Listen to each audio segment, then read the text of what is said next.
وحوي يا وحوي يا هو ايه وحوي يا وحوي اللي بنقولها دايما في رمضان دي؟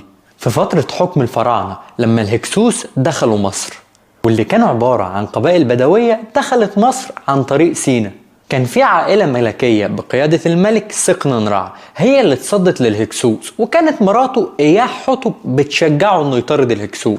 وللأسف مات الملك سقننرع في الحرب دي، وشجعت إياح حتب ابنها الأكبر كاموس علشان يحارب الهكسوس، ومات برضه وقت الحرب. واستمرت في تشجيع ابنها الصغير أحمس علشان يحارب الهكسوس، وفعلا انتصر عليهم وطردهم بره مصر. وجاء الخبر للملكة إياح حتب وقالوا لها وحوي يا وحوي إياح، يعني افرحي يا إياح. وإياح أصلا في اللغة المصرية القديمة معناها قمر الزمان، يعني افرحي يا قمر الزمان.